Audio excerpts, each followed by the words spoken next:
Halo semua, perkenalkan saya Salman Chandra dengan NIM 08511080 dari program studi Informatika Universitas Udayana. Nah, pada kesempatan ini saya akan melakukan review paper dari paper yang berjudul Heart Sound Processing for Early Diagnostic of Heart Abnormalities Using Support Vector Machines.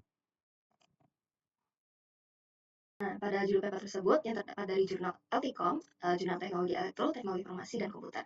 Nah, yang sudah terakreditasi Sinta 2, nah pada volume 8, nomor 1, dan halaman 57 sampai dengan 65, yang dirilis pada tahun 2024 oleh Sebastian Michael Bekalis, Duma Krisinayanti Hutapea, dan Kara Octavius Bakri. Dan direview oleh saya sendiri pada bulan April 2025. Nah, apa sih yang melatar belakangi penelitian ini?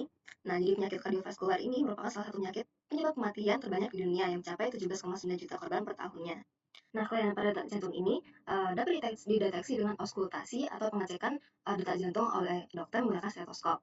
Nah, detak jantung ini pada detak jantung yang tidak normal terdapat murmurs atau gumaman dengan seperti suara dengan atau noise yang berfrekuensi tinggi dan terletak di antara dua suara jantung, yaitu S1, yaitu primer, di sini primer, suara primer, dan sekunder.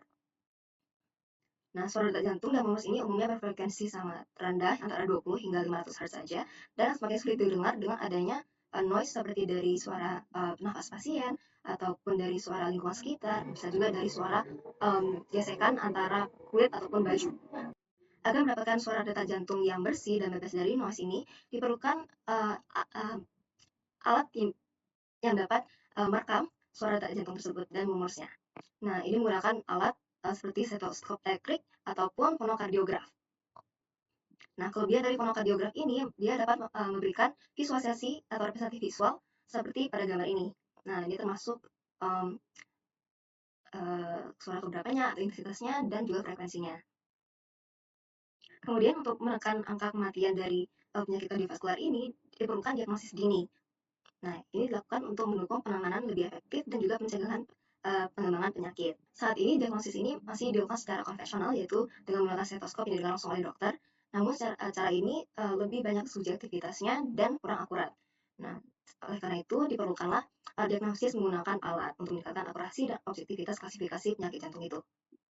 Nah, dari beberapa metode yang pada penelitian-penelitian sebelumnya, nah yang paling banyak digunakan itu adalah si metode Support Vector Machine atau SVM ini.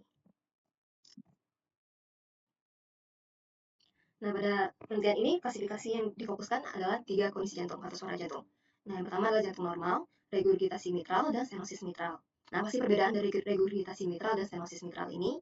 Nah, regurgitasi mitral ini itu adalah kondisi di mana katup mitral itu tidak menutup dengan sempurna saat darah sudah masuk ke ventricle kiri. Nah, karena tidak menutup dengan sempurna ini, darah yang sudah masuk itu naik lagi ke atas, yaitu atrium, yaitu atrium kirinya.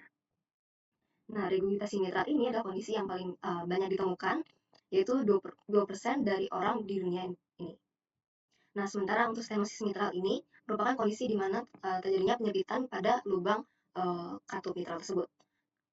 Sehingga aliran darah ke ventricle kiri ini berkurang dan jadinya dia memaksa untuk jantung bekerja lebih keras dan bisa berakibat fatal, yaitu tingginya tekanan pada atrium kiri, kemudian vena pulmonalis dan arteri pulmonalis. Nah, lama-kelamaan juga stenosis mitral ini bisa berakibat pada bocornya jantung.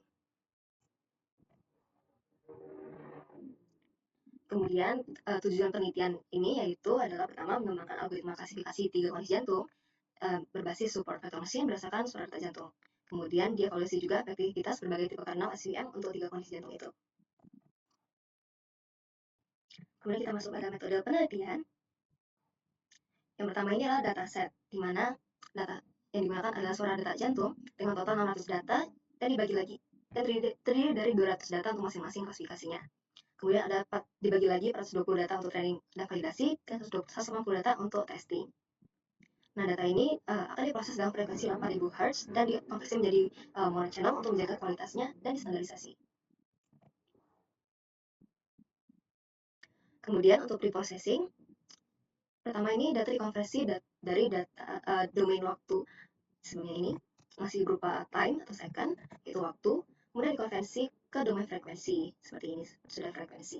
Itu menggunakan metode fast Fourier transform atau FFT untuk meliminasi ketergantungan waktu pada kondisi jantung. Karena ada beberapa kondisi di mana jantung mengalami pelambatan frekuensinya ataupun ketidakberaturannya.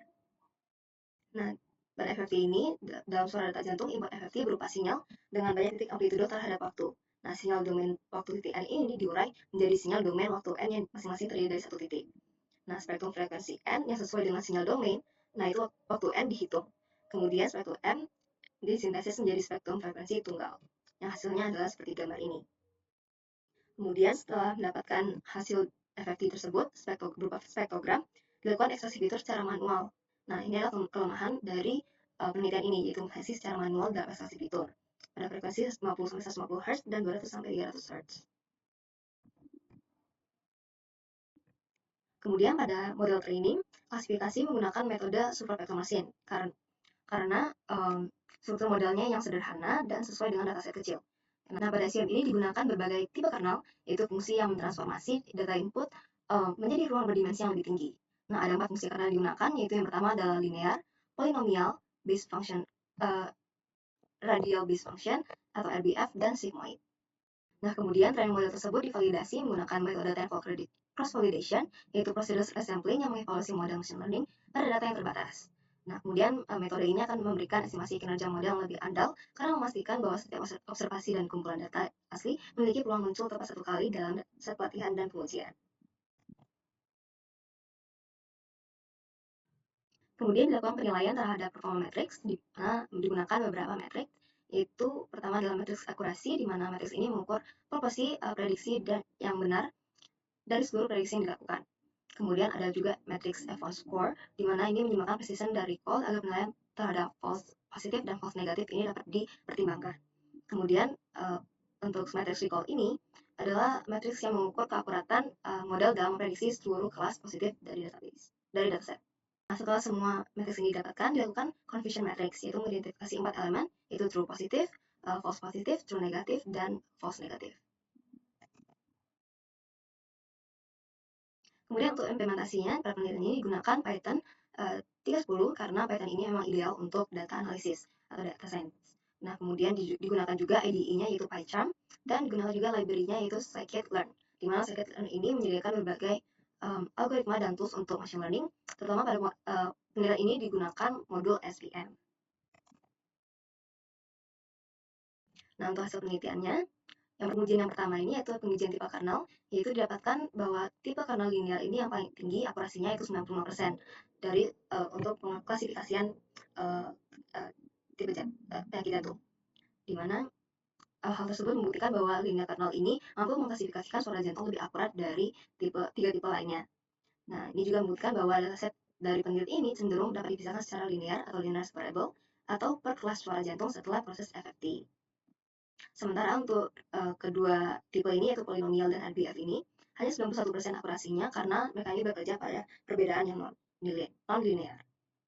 Dan yang terakhir ini adalah tipe kernel sigmoid dengan hanya 74% karena dengan menggunakan tipe kernel ini model menjadi overfitting dan menurunkan kemampuan model untuk melakukan generalisasi secara efektif ke suara jantung yang tidak terlihat. Nah, selanjutnya data dilakukan. Nah, selanjutnya setelah mendapatkan tipe kernel yang akan digunakan yaitu linear kernel, dilakukan training dan validasi dan pengujian data. Di mana training dan validasi menggunakan 20 data dengan tenfold cross validation dan mendapatkan akurasi rata-rata sebesar 90%. Sementara untuk pengujian di 140 data didapatkan akurasi rata-rata itu 96%. Nah, angka akurasi yang tinggi tersebut itu juga sebanding dengan beberapa penelitian sebelumnya atau terdahulu. Nah, yang pertama ini adalah penelitian oleh Gurakskin dan Ugus, di mana mereka menggunakan metode least square super vector machines dan mendapatkan akurasi sebesar 96,6%. Nah, sementara di penelitian lainnya oleh Chen dan teman-temannya hanya didapatkan akurasi sebesar 96%. Nah, karena menggunakan metode convolutional neural network dan long short-term memory. Nah, setelah mendapatkan metrik-metrik sebelumnya, Nah, dilakukan confusion matrix seperti pada gambar ini. Nah, pada confusion matrix ini hanya 7 suara jantung yang salah diklasifikasikan. Seperti yang pertama ini ada untuk vital regurgitations itu disalah klasifikasikan menjadi normal hearts. Ini juga untuk normal hearts disalah klasifikasikan menjadi vital regurgitation dan mitral stenosis. Nah, ini karena mayoritas ini adalah yang normal disalah klasifikasikan. Ini bisa saja karena um, suara dari suara jantungnya itu memiliki karakteristik yang unik sehingga samar-samar dan mirip-mirip untuk uh, karakteristik di kondisi jantung yang lain. Jadi bisa saja disalah klasifikasikan. Nah, adapun kekuatan penelitian dari penelitian ini yaitu model klasifikasi SPM Dinner ini menghasilkan akurasi yang sangat tinggi untuk klasifikasi 3 kondisi jantung. Kemudian metode preprocessing dan ekstraksi fitur yang dilakukan cukup sederhana namun tetap efektif. Juga untuk perbandingan keempat kernel SVM menandakan pemilihan model yang sangat rasional. Dan penggunaan metode data cross-validation ini terbukti meningkatkan reliabilitas dari hasil. Tapi tetap ada kelemahan dari penelitian ini. Yang pertama itu adalah dataset dari total 600 data itu termasuk kecil dan kurang generalisasi jika dilakukan ke populasi yang lebih luas. Kemudian ekstraksi fitur yang dilakukan secara manual ini memungkinkan adanya fitur-fitur lain yang terlewatkan. Kemudian model yang hanya diuji dengan dataset internal ini berarti belum pernah dites langsung ke dunia nyata. Dapat saya rangkum pada penelitian ini, yaitu penelitian tersebut membuktikan bahwa suara jantung dapat diklasifikasikan secara efektif menggunakan support vector machines, terkhusus dengan linear kernel, di mana pemilihan kernel untuk model harus didasarkan pada karakteristik data yang digunakan. Tidak lupa juga untuk metode ekstraksi fitur, yaitu fast Fourier transform, itu cukup kuat dalam membedakan suara jantung normal, stenosis mitral, dan regurgitasi mitral. Nah, adapun menurut saya potensi yang bisa dilakukan untuk dikembangkan dari penelitian ini, yang pertama itu adalah penggunaan dataset yang lebih besar, nyata, dan lebih bervariasi sumbernya, agar lebih reliable dengan dunia nyata. Kemudian untuk ekstraksi fitur yang manual dapat dialihkan ke ekstraksi fitur yang otomatis dengan mengintegrasikan metode deep learning seperti CNN atau LSTM. Walaupun pada penelitian sebelumnya itu masih tergolong rendah, namun untuk dengan pembelajaran yang lebih lanjut bisa saja didapatkan hasil yang lebih tinggi. Nah, apabila kedua kondisi ini sudah dapat dilakukan atau diterapkan, dapat juga dilakukan pengembangan sistem atau aplikasi berbasis mobile yang terintegrasi dengan alat perekam suara jantung seperti fonogardiograf. Hal ini supaya model ini dapat diaplikasikan pada dunia nyata. Karena yang bertiga ini misalnya sudah bisa direalisasikan, kita dapat juga melakukan pengujian eksternal di lingkungan rumah sakit. Nah, sekian saja hasil dari review paper tersebut.